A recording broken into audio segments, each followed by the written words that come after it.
Dans un pays qui peine à retrouver son intégrité territoriale, disent certains, et une souveraineté devenue incertaine, flirtant pratiquement avec une balkanisation, disent d'autres, est-ce que l'espoir est permis? Est-ce que l'espérance est de mise? Et Madame, Messieurs, très heureuse de vous retrouver dans le cadre de cette émission, la dernière pour l'année 2025, la première pour l'année 2026. Et pour m'accompagner dans cet exercice, nous avons le plaisir de recevoir dans le cadre de cette émission, mais en fait c'est lui qui nous reçoit dans ce beau bureau.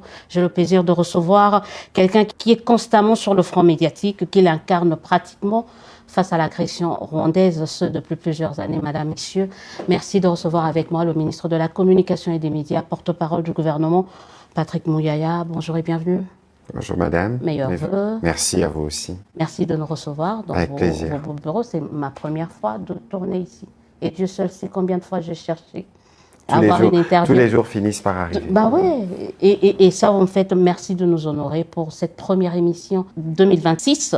On commence par un état des lieux ou par une question d'actualité? Allez-y, je suis On commence par la question d'actualité parce qu'on abordera quand même le bilan de l'année 2025, mais la question d'actualité récemment ici, c'est une sortie, allez, on va le dire, une sortie ratée au cadre de notre armée par rapport à nos compatriotes Tutsis.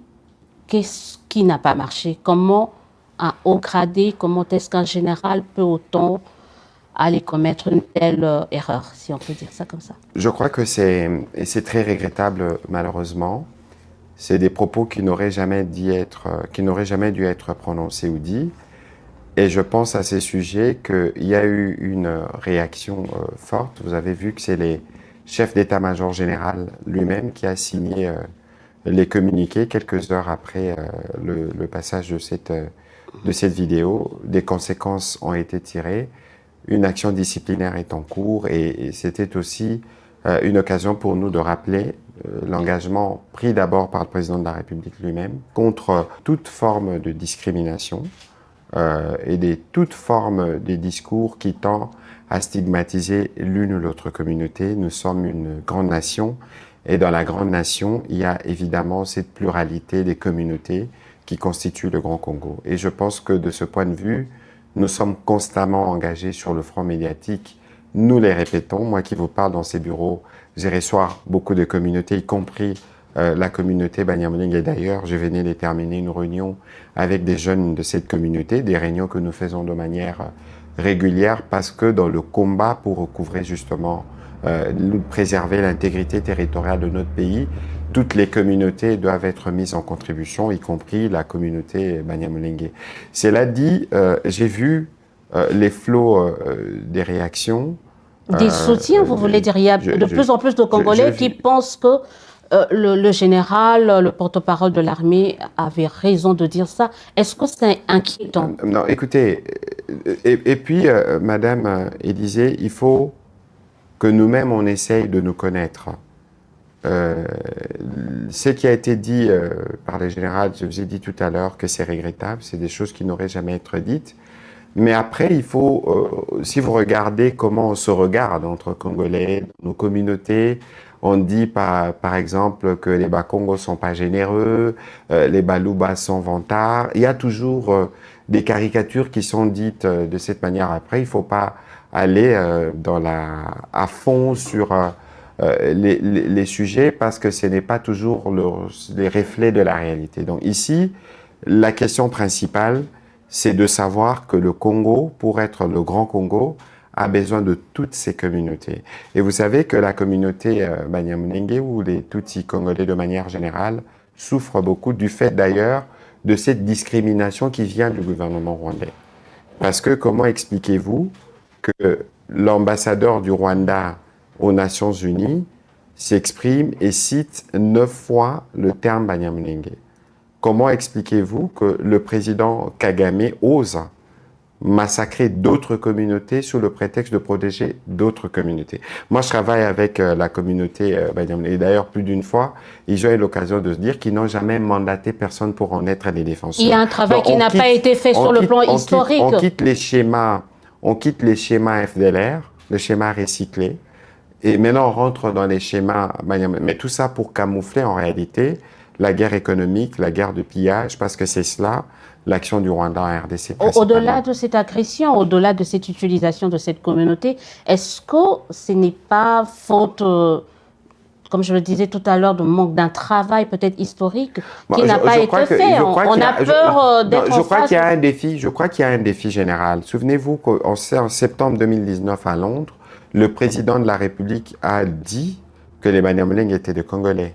Dans mon briefing du 22 février 2024, le président de la République nous avait fait l'honneur de venir répondre aux questions des journalistes. Il a dit et redit, c'est un extrait qui est diffusé quotidiennement sur la télévision nationale. C'est dire notre engagement à aller sur le sujet. Mais le président dit quelque chose, ses soutiens disent autre chose. Écoutez, il faut alors éviter de prendre de fausses références.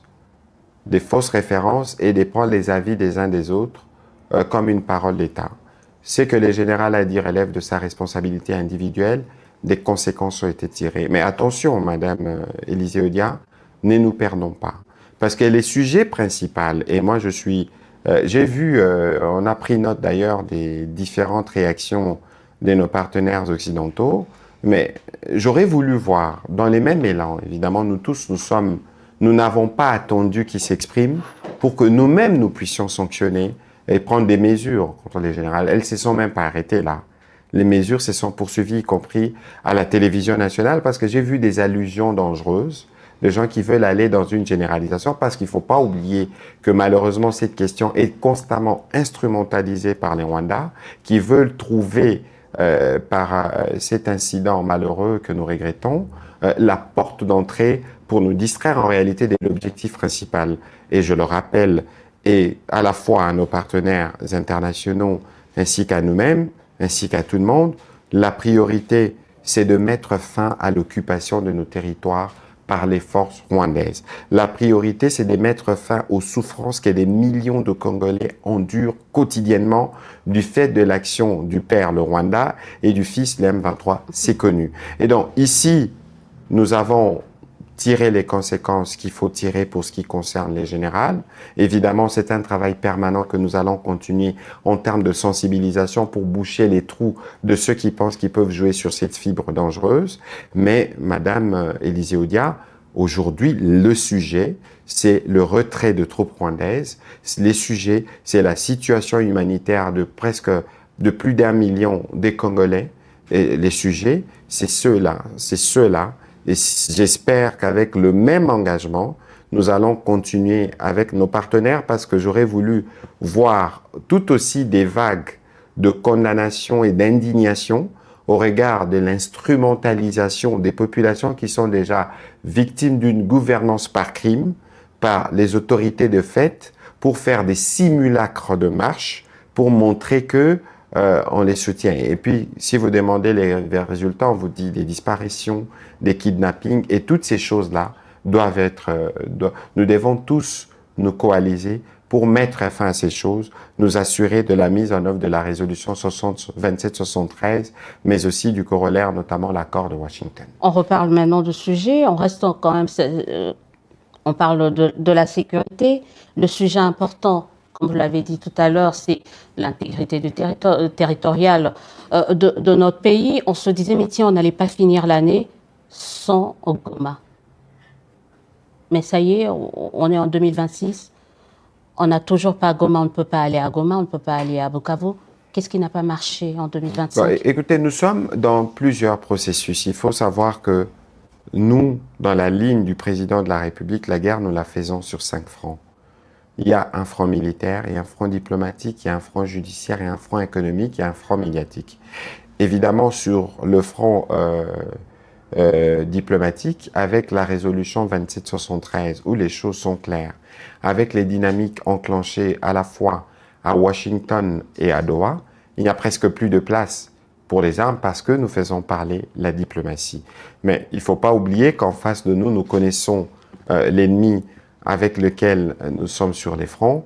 Les goûts du sang, il est prononcé en réalité parce que le Rwanda ne saurait se construire sans les chaos dans l'est de la RDC. Et donc, aujourd'hui, ce qui concerne le front militaire ne devrait peut-être plus être aussi bruyant que ça ne l'a été dans les jours passés, parce que lorsqu'on discute, parce que lorsqu'on a déjà signé un accord, les uns les autres doivent les respecter. Mais vous discutez depuis 3 ans maintenant, hein, Goma n'est toujours pas là. Et je pense que Madame Odia, c'est des questions qui relèvent d'une extrême sensibilité et qui requièrent, d'une autre manière de l'analyser, un certain recul.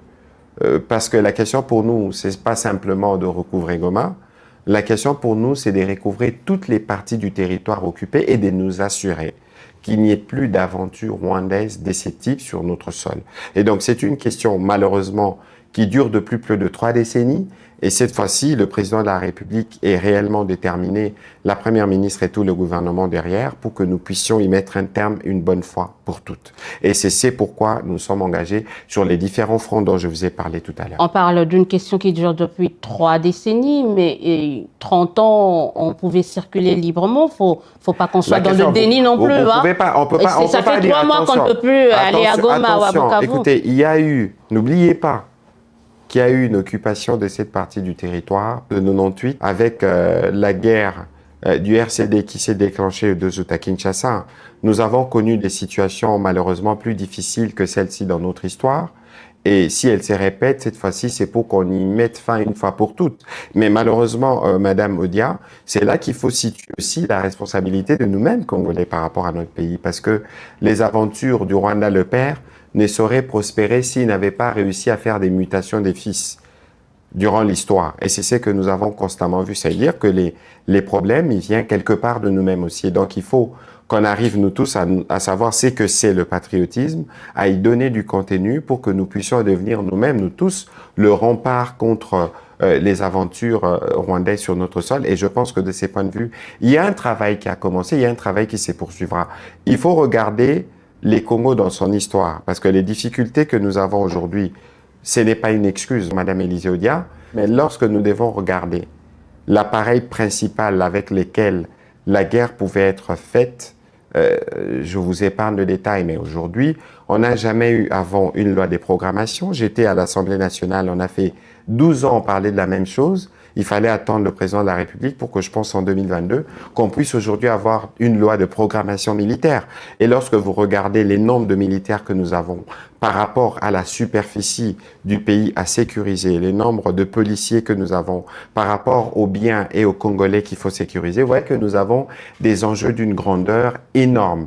Et cette crise doit nous remettre, nous tous, Congolais, nous permettre de nous remettre en question et de dire comment nous contribuons, nous tous, à construire un pays plus fort et plus puissant? Comment est-ce que nous-mêmes, on peut s'engager à envoyer nos fils défendre les territoires et tout ça? Et c'est tout ce travail, en réalité, de refondation de ce que nous sommes comme pays qui est en cours sous la direction du président Tshisekedi. Et il faut considérer que ces agissements de Kagame n'ont que pour seul objectif de freiner cet élan, parce que, je termine par là, Madame Élisée, lorsque le Congo aura recouvré pleinement ses moyens de tous ces appareils, je ne suis pas sûr que le président rwandais aurait même osé égratigner la moindre partie d'une de nos frontières. Nous avons l'histoire et nous avons l'avenir. Nous verrons bien ce qui va se passer. Les différentes questions que vous avez posées sur base de cette refondation auraient pu trouver solution via un dialogue, mais on en parlera tout à l'heure. On a l'impression, certains se disent, mais qui joue la montre entre vous et le Rwanda? Jouer la montre par rapport à quoi, madame? Par rapport à cette situation, comme on le disait tout à l'heure. Nous, ça fait longtemps que vous discutez. À Doha, vous avez pris plus d'une année. On a signé les accords, mais on a sur terrain. À Doha, s'il vous plaît, il faut peut-être qu'on fasse attention. Le processus des Doha se déclenche le 18 mars. Lorsque, justement, pressés par les sanctions internationales, les présidents rwandais n'avaient pas d'autre option que de se raviser. Le 18 mars, vous avez vu cette photo entre le président Tshisekedi, l'émir du Qatar et les présidents rwandais qui a déclenché le processus tel qu'il suit son cours. Pour le reste, nous aurions pu terminer en décembre 2024 en Angola si les présidents rwandais avaient de la considération pour la médiation africaine. Ça n'a pas été le cas parce que c'est les 15, vous avez vu que c'est lui qui n'est pas venu. Et même plus tard, lorsque la question devrait être relancée, c'est lui qui a imposé au fils de ne pas se rendre à Luanda. Donc, on connaît plus ou moins l'histoire, point n'est besoin de le rappeler. Mais ici, madame, il faut savoir que les conflits dans lesquels nous sommes n'est pas un conflit lié au président Tshisekedi. C'est un conflit qui est lié à notre pays, à tous les Congolais en même temps. La preuve, ça dure 30 ans. Le président Tshisekedi l'a hérité. Si vous étiez à sa place, vous aurez sûrement hérité de la même chose. Donc, ça s'est accentué quand même. Ça fait plusieurs... Jamais on a été séparés autant avec Goma, d'avec Bukavu. Alors, n'oublions pas, madame, s'il vous plaît, n'oubliez pas qu'il y a eu le chapitre de 98. Parce que j'ai l'impression que vous prenez la référence depuis 2004. Mais allons-y, madame, parce que de toute façon, il n'y a rien de réluisant dans ce que nous disons, parce que ça signifie qu'il y a des pays agresseurs qui viennent nous attaquer pour piller nos minerais, parce que ça signifie qu'il y a des Congolais traîtres qui prêtent les flancs à ceux qui tuent d'autres Congolais, parce qu'ils pensent que c'est à travers le sang qu'ils peuvent satisfaire leurs appétits d'arriver au pouvoir. Mais ce temps, il est révolu, madame Élisée Odia. Nous sommes allés en élection, parce que vous parliez des dialogues tout à l'heure. Attention, les dialogues, il va résoudre quoi? Parce que la nature du problème que nous avons, si vous voulez parler du dialogue, mais à Washington, ce n'était pas une forme de dialogue avec le président rwandais, parce que la crise que nous connaissons, elle est d'abord sécuritaire. La crise que nous connaissons, elle est consécutive à une agression d'une armée étrangère qui décide de venir tuer des Congolais, de piller les ressources que nous avons dans notre sol. C'est ça l'origine de la crise. Après, je peux bien comprendre que ceux qui n'ont pas participé aux élections, du fait de leur propre choix, veulent se récupérer une initiative malsaine qui tue de Congolais pour penser pouvoir revenir à travers un dialogue. Mais de toute évidence, le président de la République avait déjà marqué son accord. Je pense qu'aujourd'hui, c'est plutôt une question des séquençages, parce que le président a eu l'occasion de discuter avec les prêtres. Certains pensaient qu'il ne les ferait pas. Les prêtres l'avaient vu à leur demande. Certains pensaient que le président leur avait donné mandat. Ce n'était pas le cas. Et donc, aujourd'hui, il y a une feuille de route qui a été travaillée à ce niveau-là. Mais nous étions à Washington. Vous voyez encore avec les agissements du Rwanda à Uvira, vous voyez un peu lorsque ils pensent que la voie la plus indiquée pour eux, c'est la voie du front militaire. Évidemment, nous leur donnons une réponse, mais lorsqu'on est occupé à ces choses, dans la nature de laquelle elles se passent, vous voyez qu'il n'y a pas suffisamment d'espace dans les conditions actuelles pour aller vers le dialogue que certains pensent que ce sera la panacée. Mais en réalité, on sait que même s'il faut y aller, c'est comme on dit souvent, les linges sales se lavent en famille. Et donc, ces linges, il faut les sortir. Et ces linges, j'en arrive, Madame Élisée Odia, et ces linges, pour les laver, ça veut dire qu'on doit faire le diagnostic quand on va faire le dialogue. Et nous tous, nous devons nous convenir, à l'instar de tous les rapports qui sont sortis des Nations Unies, que c'est le Rwanda qui est l'État agresseur. Mais observez avec moi que ceux qui sont aujourd'hui les chantres de ces dialogues ne sont même pas en mesure de nommer les mâles. Et parce, et parce que certains sont complices du mal, et parce que certains de ceux qui pensent qu'ils peuvent être des médiateurs ont clairement déjà pris parti et ils ne les cachent pas. Et donc, vous voyez aussi la complexité du sujet, mais le moment venu, le président de la République a déjà dit qu'il était disposé. Aujourd'hui, nous avons l'honorable Muzito qui fait partie du gouvernement. Vous avez vu les discussions avec l'honorable Fayulu. Donc, le moment venu, je pense que la réponse sera donnée à ces sujets. Donc, vous êtes d'accord avec certains opposants qui disent, par exemple, que l'actuel régime n'a pas réussi à gagner la guerre par les armes, et donc il faudrait... le dialogue est devenu vital, indispensable, nécessaire. Attention, parce que d'abord, cette forme de présentation des régimes, la guerre n'est pas la guerre du régime, c'est la guerre qui est faite au Congo. Les ressources qui sont utilisées, les militaires qui décèdent au front, c'est des Congolais. C'est des militaires qui n'appartiennent à aucun régime. Cette manière de voir le show, justement, c'est ça aussi il faut arriver à interroger les patriotismes des uns et des autres. Moi, je veux bien qu'on ne nous aime pas. Ils sont peut-être lucides, c'est une évidence. Non, il n'y a aucune lucidité lorsque vous pensez... On n'a rien récupéré en 3 ans. Madame, s'il vous plaît, je vous ai dit tout à l'heure, il faut cesser d'avoir une vue simpliste de ces sujets. Le président Tshisekedi aurait pu faire le choix de la complaisance comme par les passés, de laisser les Rwandais continuer ses aventures dans notre pays, de laisser les Rwandais piller nos ressources comme ils étaient, mais là, on a fait le choix d'en finir une fois pour toutes. Ça prend certainement du temps, mais nous sommes dans une dynamique qui va nous permettre de régler la question de manière définitive. Eh bien, ceux qui pensent qu'ils peuvent se frotter les doigts de cette situation, d'abord, ils ne sont pas véritablement congolais au sens du terme, non pas au sens de l'esprit. Parce que lorsque vous êtes vraiment congolais, que vous tenez à votre pays, ce qui importe pour vous n'est pas d'abord ce que vous appelez entre guillemets régime. Parce que qu'on ne vous trompe pas, le travail du président Tshisekedi aujourd'hui, c'est de rendre la tâche plus facile à celui qui viendra plus tard.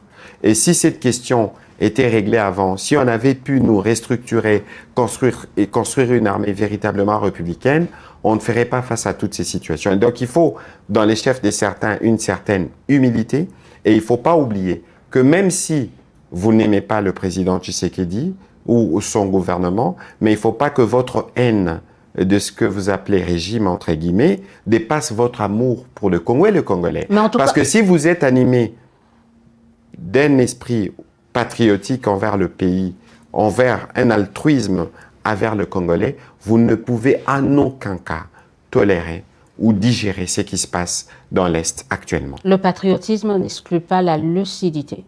Et qu'est-ce que vous entendez par la lucidité? Le fait de dire qu'on termine 2025, on termine 2025 sans Goma, sans Bukavu, oui, avec une situation confuse à Uvira. Encore une fois, c'est ça, c'est justement cette vision simpliste que vous avez des choses qui sont complexes, d'une situation qui dure 30 ans à répétition intervalle. Je ne voudrais pas reparler des AFDL, RCD, CNDP et toutes les mutations du fils du Rwanda. Ici, madame, nous avons un ennemi qui est connu, qui pense, qui s'est construit sur le dos de la RDC et qui pense constamment il peut continuer à se construire en pillant les ressources de la RDC. Je vous ai parlé des francs, qu'on ne vous trompe pas, parce que malheureusement, comme il n'y a pas beaucoup d'intérêt sur ce qui est positif, mais madame, vous savez qu'il y a eu une enquête de Human Rights Watch ou des National Broadcasting Channel aux États-Unis qui vous montre comment les cimetières au Rwanda ont pris du volume. Est-ce que vous savez que les soldats rwandais, quand ils décèdent, ils n'ont parfois même pas droit à des obsèques? Est-ce que vous savez que tous ceux qui meurent au Congo, ils sont cachés parce que le président rwandais se camoufle devant son opinion. C'est pour ça que son opinion est inondée de fake news, parce que le Rwanda, c'est aussi la fabrique reconnue mondialement des fake news, des trolls qui produisent les mensonges matin, midi et soir, qui malheureusement est consommé par des Congolais. Mais faisons attention à nous-mêmes. Nous sommes dans un cycle. Je pense que le président Kagame n'avait jamais autant engagé des forces rwandaises sur notre territoire. On parle de 10 à 15 000 et même plus. L'opération qui s'est passée à Uvira, vous savez, ils ont commencé par tirer des missiles du territoire rwandais, à utiliser des drones kamikazes sur des cibles civiles. Et les gens veulent venir parler, entre guillemets, des lucidités. De quelle lucidité on peut parler si vous n'êtes pas en mesure d'analyser, de dénoncer, ne fût-ce que verbalement, les mal qui arrivent à vos propres compatriotes. Et vous avez l'ambition un jour, demain, de venir penser diriger ce pays et apporter des solutions. Ils vous diront que ceux qui ont dénoncé n'ont pas réussi à mettre un terme à la guerre. La question n'est pas, madame, écoutez, il ne suffit pas de dénoncer. Il faut faire attention. La question ici, lorsque vous dites que vous êtes Congolais, vous êtes demandeur du dialogue entre Congolais, parce que vous pensez que c'est en discutant qu'on arrivera à des solutions. Vous n'avez pas le minimum de courage du docteur Mukwege, de l'honorable Martin Fayulu, pour nommer le mal. Ici, le mal, c'est le Rwanda. Il y a des preuves, c'est documenté. Et c'est inacceptable. Mais il ne suffit pas de les nommer pour mettre fin à la guerre, c'est ça aussi. Mais madame, c'est là que vous ne faites pas un effort pour comprendre les cheminements de ma réflexion. Parce qu'une guerre ne se termine pas par un claquement de doigts. Nous étions à Washington, vous y étiez, quand on a fini, vous avez vu ce qui s'est passé à Uvira, vous avez suivi ce que nous on a dit, mais aussi ce qu'avait dit le secrétaire d'État Rubio. Il dit il y aura sûrement des up and down, mais ici nous avons un document qui cristallise ce que le président Kagame a toujours nié. Pourquoi il a signé avec nous un accord à Washington si le Rwanda n'était pas partie prenante de la guerre? Pourquoi alors il a toujours nié? Il nie le matin. Quand je vous dis c'est la fabrique mondiale du mensonge, on nie le matin, et puis le soir on va signer. Et on revient pour dire, bon là, nous n'y sommes pas. Et là, on revient, on dit FDLR. Après les FDLR, on dit Banyamulenge qui sont des Congolais. Mais alors, de quoi on parle? Et s'il y a des Congolais qui ne veulent pas comprendre que la réponse qu'il faut donner à Kagame, c'est une réponse qui part d'abord de nous-mêmes, de comment on définit notre patriotisme, notre rapport à la mère patrie, au-delà de ceux qui sont aux responsabilités pour le moment, alors on n'a rien compris. L'heure n'est pas dans le pourquoi, mais dans le comment. Le pourquoi, on connaît les causes. on connaît l'agresseur, mais comment on s'en sort? Mais je vous ai dit, madame, C'est ce qu'on je vous ai parlé de différents comment fronts. on arrive. Je vais vous expliquer davantage parce qu'il me semble que vous ne voulez pas, soit que vous ne voulez pas comprendre, soit que vous voulez Mais je vous pose juste les questions que certains qui, beaucoup qui nous suivent mais maintenant, se la posent. difficulté que nous avons justement avec vous, parfois professionnels des médias, c'est que du fait de votre rôle de journaliste comme de lumière, vous devez être en mesure de donner des réponses vous-même. Et moi, j'observe malheureusement, parce que nous avons assisté récemment, j'espère qu'on y reviendra, à un mensonge dit dans une église. Et vous tous, vous savez que c'était du mensonge, mais personne n'a pris le courage de venir dire parce que vous pensez que dénoncer un mensonge dit dans une messe de Noël par un chef de l'Église, vous pensez que les dénoncer va signifier soutenir, entre guillemets, le régime, pour utiliser votre terme. Mais c'est pour ça que nous n'aidons pas notre pays à avancer. L'accord qui a été signé à Washington, l'accord de partenariat stratégique, ben c'est pour le pays. On va parler de cette question. C'est pour vous dire justement, parce que vous parliez de comment de la guerre. Comment on s'en sort? Mais justement, je vous ai parlé du front militaire. Je vous ai parlé du front diplomatique. Laissez-moi vous parler du front judiciaire. Vous savez que depuis les débuts des aventures rwandaises sur notre sol, en 1994, après les génocides, des tristes mémoires, on n'a jamais eu ce que nous avons maintenant. Nous avons eu, grâce à notre plaidoyer, notamment au Haut Conseil de droits de l'homme à Genève, nous avons eu une mission d'établissement de faits. Aujourd'hui, nous avons une mission d'investigation. Une commission d'enquête internationale qui va établir et cristalliser les responsabilités principalement du Rwanda et de leurs pantins supplétifs. Ça, c'est un volet judiciaire. Nous sommes à Arusha contre le Rwanda. Nous avons les volets économiques. Mais vous pensez que pourquoi cette guerre en est arrivée à ce point? Parce que nous, on s'est réapproprié. Je vous épargne des chiffres que nous faisions dans l'exploitation de l'or. Lorsqu'on a créé DRC Premier Gold ou DRC Gold Trading, le Rwanda, 40% du budget du Rwanda en ressources propres vient de la vente de l'or pris illicitement en RDC. Si aujourd'hui on atteint ces niveaux, ces pics, mais c'est parce que nous on veut nous réapproprier nos minerais et nous assurer que nous les mettons à disposition du développement de la RDC. Où elle est mal. Et si lui pense qu'il peut répondre par les armes, il répond par les armes maintenant, mais il faut qu'il soit sûr que Seko na Seko, il sera toujours en mesure d'y répondre. Je ne suis pas sûr, parce que dans la durée, ça prend du temps, mais je suis sûr que le Congo gagnera. Et lorsqu'on vient... Parce qu'on flirte avec la balkanisation. Non, écoutez, qu'on ne vous trompe pas, sauf si vous semblez minimiser cela, mais certains disent que non, mais on est déjà un pays balkanisé. Comment minimiser lorsque nous sommes un gouvernement? Je n'ai pas fait... S'il y a une partie du pays où j'ai le plus voyagé, c'est dans le Nord Kivu. Comment vous pouvez aborder les sujets d'une telle gravité avec une telle attitude, Madame Élisée Odia? Vous êtes congolaise, oui ou non? Ces pays-là vous appartiennent ou pas? Les pays n'appartiennent pas à ceux qui sont aujourd'hui à sa tête. Le problème, c'est pas être congolais ou pas. Le problème, c'est répondre aux questions. Non, attention. Bah oui, parce que certains redoutent cela, on est en pleine balkanisation. Justement, même dans la manière de poser les questions, il faut avoir les reculs qu'il faut par rapport à la gravité des sujets que nous abordons. Même ceux qui occupent cette partie du pays actuellement, ils savent qu'ils ne sont pas chez eux. Et vous savez, ce qui est encore plus fort dans tout ça, c'est que même quand ils veulent instrumentaliser les populations pour venir en soutien, les populations leur disent non. Vous avez vu sûrement la vidéo de ce jeune homme qui leur pose la question, mais qu'est-ce qui se passe depuis toutes ces années venir imposer la guerre? Mais c'est parce que nous avons des traîtres parmi nous qui a tout ça. Et il ne faut pas rêver qu'un jour, une partie de notre pays fera partie du Rwanda. Vous devez rêver. Ça n'arrivera pas.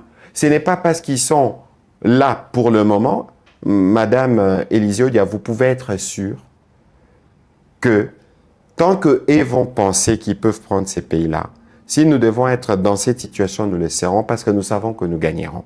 Et aucun centimètre carré de notre pays ne sera cédé au Rwanda d'aucune manière. Et il n'y a aucun Congolais, même pas les pantins qui sont avec eux, qui vont, eux, les cautionner. Encore faudrait-il qu'on se donne les moyens. En tout cas, on va continuer. On se le donne. Ça prend du temps, on se le donne, parce qu'il faut reconstruire l'appareil de défense, c'est en cours. Non pas qu'il n'y ait pas de progrès, mais il faut demander aux Rwandais de faire les bilans de leurs militaires morts en RDC. Ici, ils sont courageux, ils seront en mesure de le dire. C'est là aussi que je dois situer votre responsabilité, vous professionnels des médias. On parlera des médias, mais non, monsieur quand le vous ministre, regardez, on parlera des non, médias. d'abord non, on va en parler parce que parfois les médias ne sont pas les bons vecteurs, malheureusement. Regardez le Rwanda. Je ne suis pas sûr qu'il y a des journalistes qui opèrent comme vous au Rwanda. Comme moi, c'est-à-dire... Mais vous avez toute votre liberté, madame, de poser toutes les questions telles que vous les posez. Vous les savez. De l'autocensure. Vous les savez. Mais qu'importe, hein, le métier du journalisme rime avec responsabilité. J'ai pratiqué ces métiers. Et les conditions n'ont jamais été faciles. Et donc aujourd'hui, les gens ne doivent pas s'émorfondre dans des excuses. On ne peut pas comparer. En termes de liberté d'expression, la RDC et le Rwanda et beaucoup de pays d'Afrique que je ne citerai pas. Parce que moi, je gère les médias au quotidien. Madame, le nombre de médias que vous avez ici dépasse même le nombre des médias dans 30-40 pays d'Afrique réunis. De quoi on parle là? Et vous allez comparer ça avec ce qui se passe dans un pays despotique où aucun Rwandais n'a le droit, y compris de réclamer pour un père, le corps de son fils qui est mort au Congo. Au début de cette émission, je disais que vous incarnez le front médiatique. On parlera des médias et comment est-ce que les médias sont en train de s'approprier cette agression rwandaise. Mais on continue en disant, on parle de la sécurité. Il y a le phénomène Mobondo. On a suivi récemment quelqu'un de l'armée dire que c'est un phénomène qui s'est transformé désormais en une rébellion soutenue par beaucoup de personnes qui sont derrière le chef de l'État. Écoutez, de toute façon, il faut se faire une économie de surinterprétation des choses qui peuvent être... Évidemment, nous sommes en une période où, grâce aux nouvelles technologies, grâce aux réseaux sociaux, tout s'emballe. Aujourd'hui, au moment où je vous parle, je pense qu'il y a une réunion autour du VPM intérieur pour parler du sujet. Sur la question de la sécurité, nous avions évidemment, avec l'opération Goma, connu des progrès. Nous en parlons tous les vendredis en Conseil de ministres, mais il y a encore un travail qui doit se faire. Parce qu'il faut en arriver à circonscrire les types des menaces ou les types des réactions qu'il y a sur le terrain. Et donc, aujourd'hui, il y a eu cette réunion avec le ministre de l'Intérieur, nous l'avions déjà prévu. Nous aurons l'occasion en début d'année de refaire le tour de toute la situation sécuritaire du pays pour mieux vous édifier. Alors, il ne faudrait pas, sur des sujets de sécurité, se fier à des déclarations que vous avez, encore que vous êtes journaliste. Il y a toujours besoin de recouper des choses, même voilà pourquoi on vous pose la question, parce que là, on a suivi. Et moi, je viens de vous dire, qu'aujourd'hui, il y a une grosse réunion interministérielle autour du VPM intérieur. Je pense que le compte-rendu doit déjà être disponible. On aura l'occasion avec lui de revenir dans un exercice de redevabilité bien dédié pour vous donner les détails de cette situation. Le grand succès de la RDC en 2025, il était diplomatique sur fond de cet accord de Washington, si on peut dire ça comme ça. Alors là, je reviens avec cette citation de quelqu'un qui a soutenu les propos tenus le réveillon de 24, le réveillon de Noël, le propos de Monseigneur Fulgence, l'évêque Fulgence Monteba. Il dit c'est exactement ce que les Américains ont fait dans tous les autres pays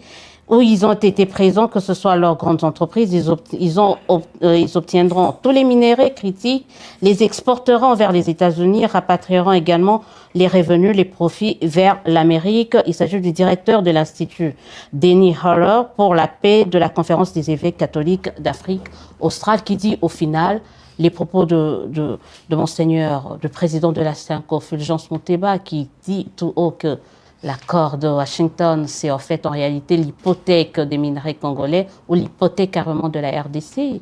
C'est vrai. Mais vous serez plus cohérente en disant qu'il a parlé de 99 ans. Et il a insisté sur 99 ans. Mais je suis d'ailleurs tellement confortable sur le sujet que vous-même, vous pouvez lui répondre. Vous avez lu l'accord, vous avez été à Washington. Où est-ce que vous avez vu 99 ans dans les textes? Je suis dans l'hypothèque. Hein. Mais s'il vous plaît, soyons cohérents. Parce que vous avez parlé justement de Monseigneur Fulgence. Je n'ai pas coutume de répondre à des individus ni à réagir à des commentaires. Mais ceci est extrêmement grave dans la symbolique parce que c'était le soir de Noël où on est censé être en communion. Je n'ai pas lu dans cette homélie ni entendu des mots pour nos populations ouviras. J'ai très peu entendu une préoccupation pour ceux-là. Mais j'entends 99 ans Vous avez entendu 99 ans. Madame, l'accord est là. Consultable sur les sites internet du ministère de la Communication ou du département d'État depuis le jour de sa signature. Où est-ce que vous avez vu 99 ans?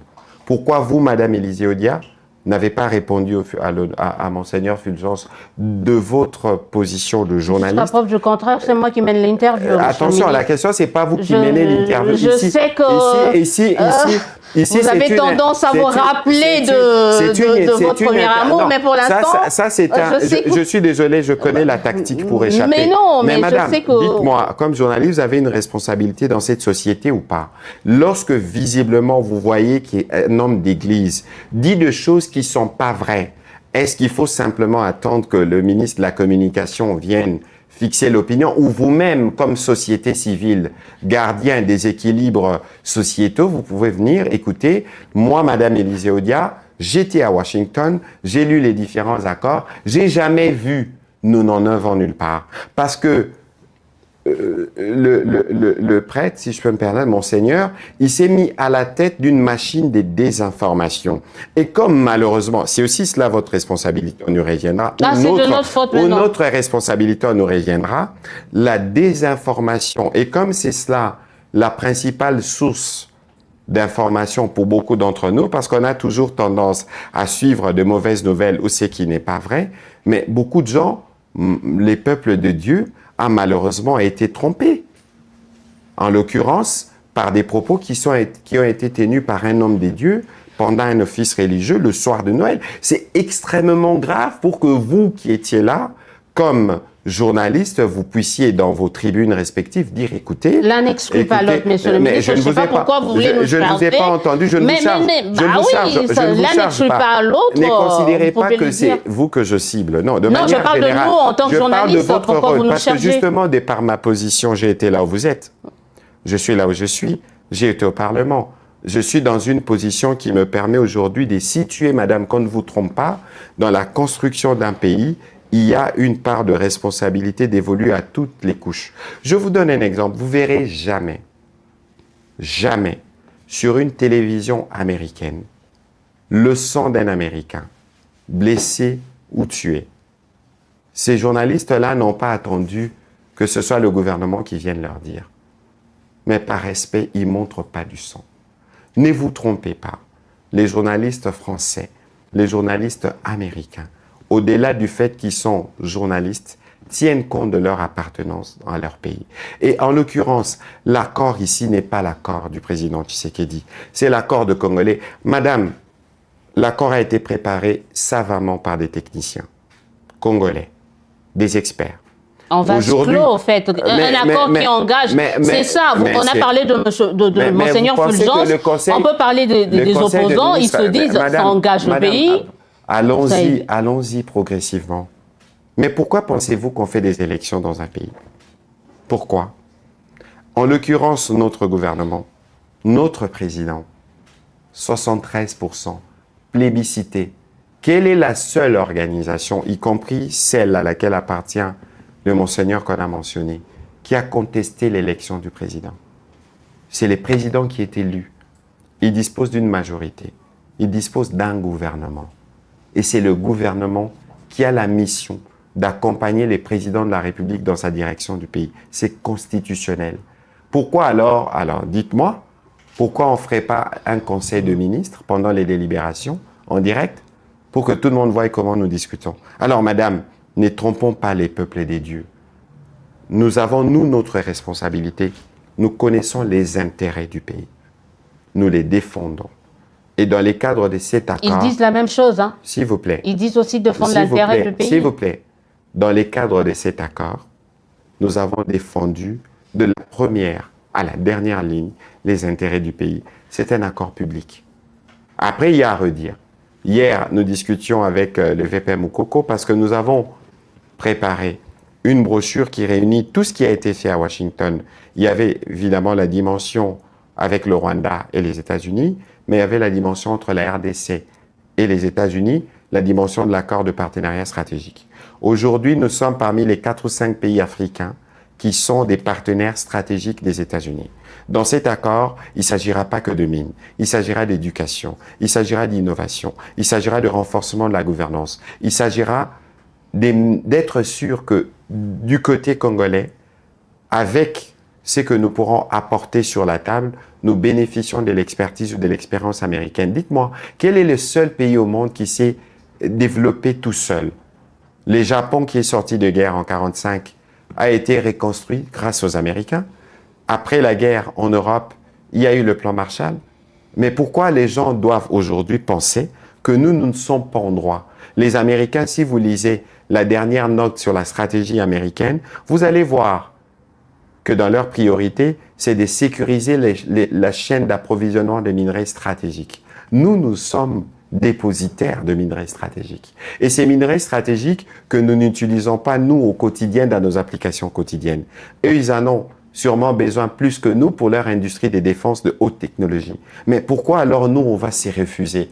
Pendant qu'on a la possibilité, avec eux, de voir comment on donne vie au projet Inga 3. Le grand Inga, c'est 44 000 mégawatts. Et si on va les développer dans d'autres phases, on donne l'électricité à tout le Congo, à tous les continents. Pourquoi les seuls pays africains qui disposent de 9 frontières ne peuvent pas aujourd'hui embrasser une opportunité de développement économique qui permette aux uns et aux autres d'avancer? Madame, cet accord, vous devez vous l'approprier. Vous devez vous l'expliquer. Parce que dans son application, ça prendra peut-être 2-3 ans. Il faut étudier les projets, les listes des projets qui seront transmises. Il faudra faire des études. Et puis, le temps qu'on pose la première pierre pour commencer un projet, ça peut arriver dans une année. Mais le président Tshisekedi, le temps qui est le sien pourra s'épuiser. Mais l'accord ici produira des effets pour 30 ans, 40 ans, 50 ans au bénéfice de Congolais. Où est les problèmes? Où est les mal? Est-ce que pour ces personnes-là, de s'opposer ce type, est-ce qu'ils ne sont pas légitimes de se poser la question? Écoutez, nous avons, je répète encore une fois, et gardez cette règle aussi pour vous. Pour vous, ceux qui vous suivent, ou ceux qui nous suivent, ceux qui nous suivent. Non, écoutez, madame, vous savez... Quand vous parlez vous, c'est ceux qui nous suivent. Vous et ceux qui nous suivent. Il ne faut jamais compter sur la bonne foi des personnes de mauvaise foi. Nous, lorsque nous faisons nos briefings de redevabilité, vous étiez avec nous à Washington. Avant la signature, nous avons fait un briefing. Après la signature, nous l'avons fait. Nous avons conçu tout un plan d'explication aux Congolais, mais nous avons été bousculés par les événements d'Uvira parce que ça nécessitait une grosse attention. Mais maintenant, Madame Odia, où est les mal dans tout ça? Nous, on n'attend pas que les gens nous posent des questions. Nous venons devant vous dans des exercices inédits en direct, où vous avez la possibilité de challenger les membres du gouvernement directement. Et sur cet accord, il est prévu des mécanismes qui peuvent permettre de retoucher l'un ou l'autre point. Pour des personnes de bonne foi, j'ai vu sur les réseaux sociaux, à la suite justement du recadrage que j'avais fait au Monseigneur, j'ai vu certains sociétés des jésuites réagir. Dans un sens, l'interpellation était ceci, cela, mais j'ai vu aussi un compatriote, un certain Trésor Luindula ou encore un certain Ikalengunda, c'est des compatriotes, mais qui ont bien compris et qui ont bien circonscrit cet accord, c'est une affaire de Congolais. Nous, on a fait notre part comme gouvernement. Nous l'avons amené et ne vous inquiétez pas, en mars, article 214 de la Constitution, l'accord sera soumis à ratification et nous avancerons. Mais de quoi on parle justement? Voilà, là c'est l'information que vous nous donnez, c'est l'exclusivité de cette émission. Mais on va parler quand même. Mais ceux qui, madame, c'est pour ça que j'insiste en disant, on ne peut pas compter sur la bonne foi de personnes de mauvaise foi. Parce que lorsque, malheureusement, les propos de Monseigneur ressemblent à un lancement de campagne de désinformation avec de relais qui ne viennent pas nous dire qu'ils ont lu l'accord, qui ne viennent pas faire des observations sur le contenu de l'accord, mais qui restent dans une forme des postures politiciennes. Mais certains d'entre eux aspirent à venir aux responsabilités demain. Si le peuple congolais leur donne grâce d'arriver, vous êtes sûr que demain ils diront « on va réviser cet accord lundi, mardi » ? Je ne suis pas sûr. Alors, ne vous laissez pas tromper par ceux qui sont dictés par des impératifs politiciens, là où nous, on a pensé cimenter l'avenir de notre pays en ayant un accord de partenariat stratégique avec les Américains, autant on en a avec la Chine. En tout cas, ensemble, vous partagez quelque chose, vous avez quelque chose en commun, c'est l'amour du Congo, parce que tous parlez au nom de l'amour, mais chacun voit un peu cet amour. Écoutez, on va pas préjuger des uns des autres, voilà. Mais vous savez, l'amour du Congo, on l'exprime.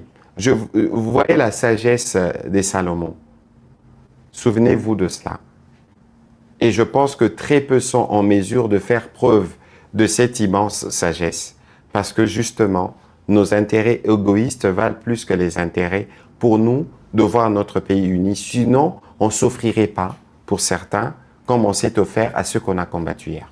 En diplomatie, il y a quelque chose qui s'est passé il y a quelques jours, c'est avec la Grande-Bretagne, l'Angleterre, par rapport à au rapatriement, pas rapatriement, je sais pas, au retour de certains de nos compatriotes là-bas. Est-ce qu'un compromis a été trouvé? Qu'est-ce qui a été mis en place? Nous sommes en voie de trouver un compromis. D'ailleurs, j'ai sorti un communiqué hier. Évidemment, travailler avec les services des affaires étrangères et du ministère de l'Intérieur. Les Britanniques, comme beaucoup de pays, ont exprimé les besoins d'organiser un retour de ceux qui sont irréguliers dans leur pays. Nous avons eu l'occasion dans nos différents échanges de leur rappeler que les droits humains devraient être respectés et que les conditions des rapatriements devaient se faire en fonction de ça. Nous avons des bonnes relations, de bonnes discussions qui continuent. La Première ministre était à Londres en septembre, j'étais dans sa délégation. Nous avons rencontré à ces propos des responsables britanniques et nous sommes en phase d'atterrissage et nous sommes sûrs que nous allons y arriver. On a peur que des non-congolais puissent être rapatriés au regard de la... C'est-à-dire des personnes à nationalité douteuse, c'est ce qu'on a appris. Les non-congolais ne seront pas concernés. Mais on parlait des nationalités douteuses, c'est ça le point de fixation. De toute façon, il y aura des processus, des discussions au niveau du ministère de l'Intérieur qui a des services, notamment la DGM. Et on verra comment régler la question. Mais madame, vous savez, le Congo est un pays appelé à être grand. Et la grandeur du Congo sera aussi la grandeur de l'acceptation de nos différences en termes de communauté. Aujourd'hui, la force des États-Unis, c'est le melting pot. Il ne faut pas craindre le fait qu'il y a des personnes qui viennent d'ailleurs, qui veulent choisir le Congo comme deuxième patrie. Il ne faut pas le craindre. Au contraire, il faut voir comment les intégrer. Nous avons un territoire qui est celui qu'il est. Mais rapatrier un Congolais qui n'est pas Congolais, c'est autre chose. Hein? Non, attention. Sur ça, évidemment, il y a un processus de contrôle. Ne vous inquiétez pas, il y a toujours possibilité de vérifier lorsque vous êtes Congolais. Parce que comment vous atterrissez à Londres de manière irrégulière? Si vous n'y êtes pas né, vous y êtes arrivé par quel tact? Vous venez d'où? Mais toutes ces choses, c'est des choses qui sont vérifiables à travers le service, notamment la DGM. Notamment la DGM, on va parler rapidement de questions. Moi, je voulais que vous puissiez nous dire, sur le plan économique, quel a été le fait marquant. Écoutez, je pense que sur le plan économique, nous avions des objectifs dès le départ. Les objectifs du président de la République, 6 engagements, préservation du pouvoir d'achat. Je pense qu'aujourd'hui, si on regarde en termes de pouvoir d'achat, avec le raffermissement du taux de change, l'amélioration d'ailleurs de la situation du franc congolais, vous voyez que nous avons fait des progrès. Et nous, fort heureusement, nous avons toujours l'humilité de savoir que tous les progrès que nous faisons ne reflètent pas tout ce que nous avons comme ambition pour les Congolais. Mais aujourd'hui, je ne voudrais pas faire un rappel du fait, par exemple, qu'on a doublé les salaires de nos militaires. Je ne voudrais pas revenir pour vous parler de la gratuité de l'éducation de la maternité, parce que ça procède du rôle normal d'un État qu'on reconstruit. Mais malgré le contexte de guerre, vous avez suivi que nous avons encore satisfait à la dernière revue FMI Banque mondiale. Ça veut dire qu'au-delà de toutes les pressions, parce que malheureusement, on parle parfois beaucoup de corruption ici, c'est vrai que nous avons un challenge sur le sujet, comme d'ailleurs tous les pays du monde, au-delà de la perception des uns des autres. Mais, madame, depuis 2019, nous n'avons raté aucune revue. Vous savez comment se passent des revues? Vous avez tous les 3 mois ou tous les semestres des experts qui viennent de Washington, des FMI Banque mondiale, qui s'asseyent avec nos experts. Et au niveau politique, le ministériel, on regarde le plan de trésorerie, comment nous dépensons, comment nous affectons nos ressources pour des secteurs pro-pauvres, des secteurs sociaux, des secteurs santé, il donne des recommandations. Et chaque fois qu'il donne des recommandations qui sont prises en compte, il vous rajoute.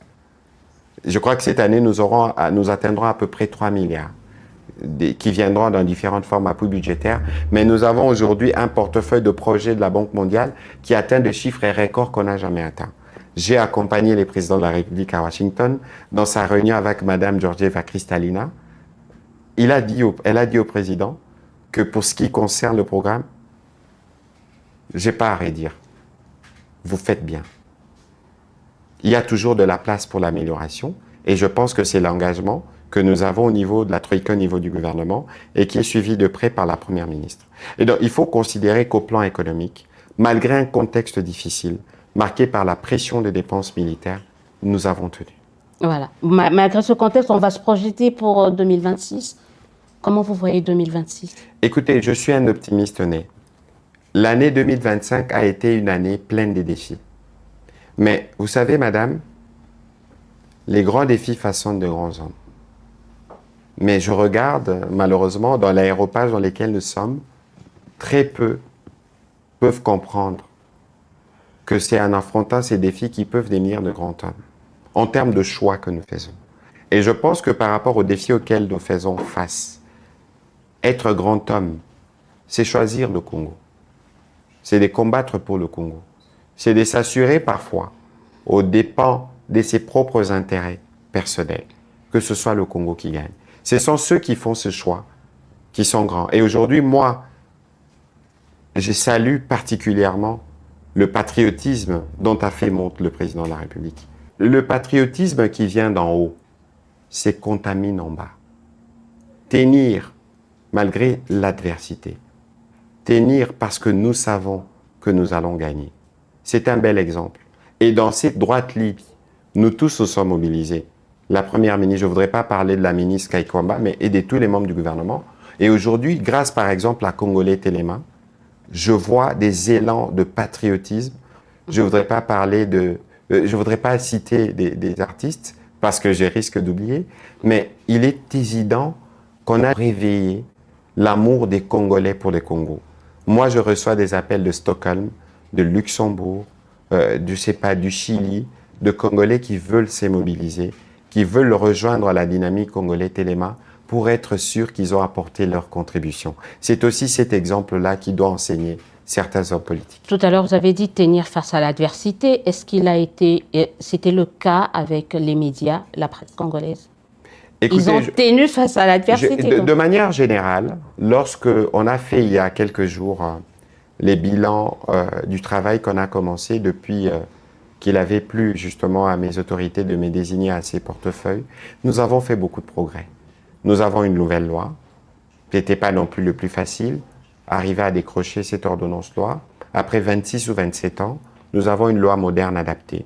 Évidemment, il faut faire le combat pour sa pleine application, surtout dans les volets qui concernent l'arrestation de journalistes. Il y a de l'espace pour l'amélioration. Nous avons commencé les processus de modernisation des médias publics. Ce n'est pas encore ce que nous souhaitons, mais c'est un début. Aujourd'hui, il y a un grand défi, c'est de mettre fin en réalité à la pauvreté des médias. En réalité, mais Madame Odia, c'est pour ça que cette guerre devrait vous préoccuper. Parce que si le pays était en paix, vous auriez pu sûrement avoir plus d'annonceurs, plus d'opportunités, vous auriez des médias qui auraient pu avoir des correspondants à Goma. Mais est-ce que vous sentez l'engagement des médias, des journalistes congolais maintenant? Moi, aujourd'hui, je dois saluer le patriotisme des journalistes congolais. Je parlais des patriotismes tout à l'heure. Parce que par exemple, là, tout au long de par exemple, non, attention, il y a une double dimension. Parce qu'il y a toujours de l'espace pour faire. Je vous donne un exemple, avant de revenir sur la question de journalistes. Vous entendez souvent les gens parler d'armée numérique rwandaise, etc. Mais vous pensez que l'armée numérique rwandaise est faite de qui? Le Rwanda, je l'ai démontré plusieurs fois, c'est une usine à trolls. C'est un pays qui exporte industriellement les fake news, que moi je qualifie de poison rwandais. Même si c'est tellement vrai pour eux qu'ils veulent le retourner comme un discours de stigmatisation, non. Une désinformation comme celle distillée à la messe de Noël, c'est un poison. Un poison vient dans l'objectif de tuer, de détruire. Et c'est ce qu'ils font, ils inondent. Et malheureusement, dans cette œuvre malsaine, du fait de notre pluralité, de notre liberté, parfois involontairement, nous devenons, nous, membres de l'armée numérique rwandaise. C'est une interpellation collective. Pourquoi partagez-vous le tweet du ministre rwandais des réseaux sociaux? Vous pensez qu'un Rwandais... Au nom de l'indépendance... Pardon, s'il vous plaît, laissez-moi terminer. Vous pensez qu'un Rwandais peut partager un tweet du ministre Muyaya Kaikwamba dans un groupe WhatsApp de Rwandais? Vous pensez qu'un Rwandais peut le faire? Jamais. Il sera en prison. Il sera arrêté. Mais nous-mêmes ici, nous sommes... On n'est pas le Rwanda. Attention, encore heureux, attention, hein. justement. Et encore heureux. Encore heureux, mais préservons-le justement. Alors, utilisons à bon escient notre démocratie, protégeons-la. Parce que, madame, n'oubliez pas que nous, on aurait pu faire le choix d'aller dans un système plus restrictif. On imposerait un état d'urgence ou un état de siège, et je ne sais pas quelle forme. Les médias auront des libertés restreintes. Vous ne serez peut-être pas en mesure de faire votre travail tel que vous le faites. C'est une richesse que nous avons, que nous devons préserver. C'est pour ça que notre priorité numéro 1 en 2026, avec les médias, j'en reviens, c'est de lutter contre la désinformation. Parce que cette désinformation-là fait que ça vous donne plus de travail à vous faire expliquer, à revenir sur des situations. C'est pour ça qu'il est important que les journalistes engagés, nous sommes de sources disponibles. Alors, je peux comprendre que nous tous sommes soit à certains égards pressés par le buzz. Moi, je suis porte-parole du gouvernement. Je parlerai jamais en premier juste parce qu'il faut parler en premier. Non.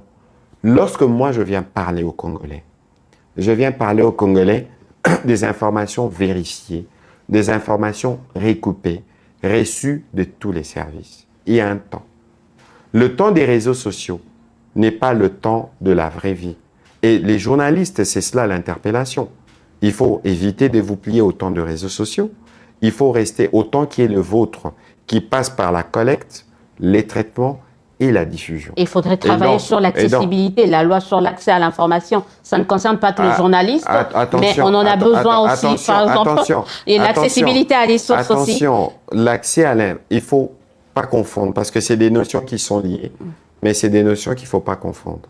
L'accès à l'information, c'est cette loi qui permettra, par exemple, à un étudiant de je ne sais où, quelle université dans le Congo, qui va à la Banque centrale, qui demande des données à 8 heures, il les a à 8h10. Et il faut un écosystème. Forcément, un journaliste le recevra beaucoup plus rapidement. Il faut un écosystème. C'est des choses qui se mettent en place. Et nous avons la volonté d'y parvenir. Au moment où nous vous parlons, il y a une initiative au niveau de l'Assemblée nationale que nous suivrons pour qu'elle aboutisse en mars prochain, pour que nous puissions faire ces pas. Et donc, aujourd'hui, les malheurs que nous connaissons dans les secteurs de médias, je dois le dire, c'est le Rwanda et ses supplétifs qui exportent leurs méthodes de destruction des médias, d'étouffer les journalistes dans notre pays. Vous n'avez pas besoin de leur donner beaucoup trop de pouvoir. On ne leur donne pas de pouvoir. Dès lors, attention, dites-moi, j'ai suivi une alerte. Encore ce matin, on me dit qu'il y a ces journalistes de Bukavu qui auraient été retrouvés dans un état critique. Mais pourquoi il a disparu? Pourquoi? Pensez-vous que... Pourquoi la plupart des journalistes ont quitté ces régions? Pourquoi? C'est incompatible pour les occupants, le père le Rwanda et les fils M23, de tolérer la critique. Je ne voudrais pas revenir sur l'assassinat d'un ancien confrère, mais vous avez vu dans quelles conditions cela s'est passé. Et donc, aujourd'hui, il est évident que les reculs que nous avons dans les classements de Reporters sans frontières est dû à ces agissements. Je peux vous partager, vous avez vu sûrement le rapport de GED, je peux vous partager un ensemble des documents, vous allez voir. Mais nous, par rapport aux médias, et c'est peut-être là que je termine sur ces sujets, La bonne chose, c'est que nous tous, nous partageons le même souci, d'avoir un secteur médiatique assaini. C'est pour ça que nous allons poursuivre la salubrité médiatique et nous allons nous assurer de travailler avec l'UNPC pour que les vrais journalistes aient des cartes, pour que les moutons noirs cherchent un autre métier que les journalismes. Nous allons y arriver parce que c'est à ces prix que nous allons tous contribuer à faire évoluer les narratifs de notre pays. On va terminer cette émission par quelque chose qui a marqué, qui continue de marquer les Congolais. Je crois qu'à part la diplomatie, il y a eu le sport. On est à un match de la Coupe du Monde. On fait plutôt une première bonne partie de la CAN. Mais on se dit, mais qu'est-ce qui se passait? Qu'est-ce qui serait à la base de ça? Est-ce que vous en savez quelque chose? Mais bien sûr que j'en sais quelque chose. Des mémoires de journalistes. De mémoires de journalistes. Avez-vous vu un président autant impliqué dans les sports que le président Tshisekedi?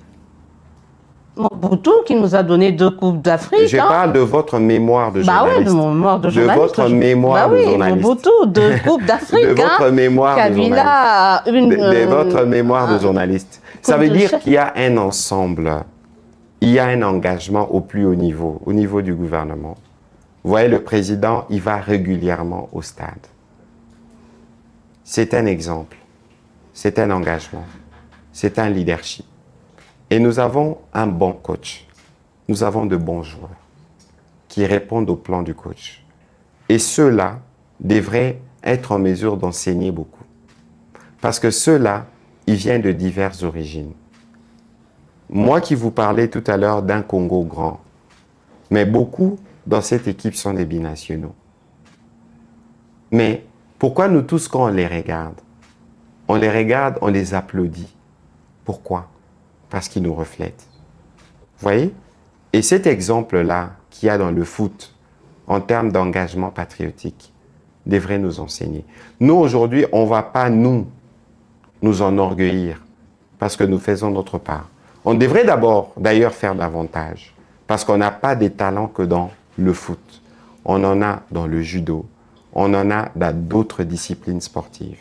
Mais aujourd'hui, les résultats auxquels nous parvenons et les résultats auxquels nous parviendrons, c'est les résultats de cet investissement soutenu, de cette confiance que nous avons à travers le ministère de Sport à l'entraîneur, de cette confiance contagieuse que l'entraîneur a envers le joueur, de cette responsabilité qu'ont les joueurs lorsqu'ils sont sur le terrain. Et vous savez, madame, il y a quelque chose de formidable dans le foot. Au-delà du fait de la démocratie et de la pluralité de communautés, parce que ces footballeurs-là, si vous devez les placarder sur la carte de la RDC, vous verrez peut-être des signaux rouges partout lorsque vous regardez l'équipe. Et certainement d'autres qui ont des parents peut-être étrangers. Mais dans le modèle du football, ici on dit, j'ai rigolé lorsque j'ai vu ces coachs nigérians dire « Ah, les vaudous ». Mais le vrai vaudou, entre guillemets, que vous pouvez avoir, que ce soit vous dans votre vie, ou les sportifs sur le terrain, c'est le mental. Ces joueurs savent pourquoi ils doivent gagner. Ces joueurs savent pourquoi quand je perds une balle, je dois la récupérer. C'est cet engagement-là que nous avons autour du président. C'est cet engagement-là que nous transmettons quotidiennement aux Congolais. La guerre, vous pensez que ce n'est qu'une affaire de gouvernement. Mais lorsque dans votre téléphone, vous dites « halte au poison rwandais », tous ceux qui viennent des réseaux rwandais, des influenceurs rwandais, qui produisent des mensonges pour nous diviser, j'ai dit non. Vous aurez fait preuve d'un engagement. Vous aurez fait preuve d'un engagement, en tout cas, mais on salue les léopards qui redonnent la fierté à toute une nation, à tout un pays et à tout un peuple. En tout cas, on est fiers de vous. On va clôturer par une toute dernière question. Ça sera un vœu, un seul, pour 2026, pour le pays. Écoutez, il n'y a pas de vœu pour le pays, la paix. Voilà. C'est évident.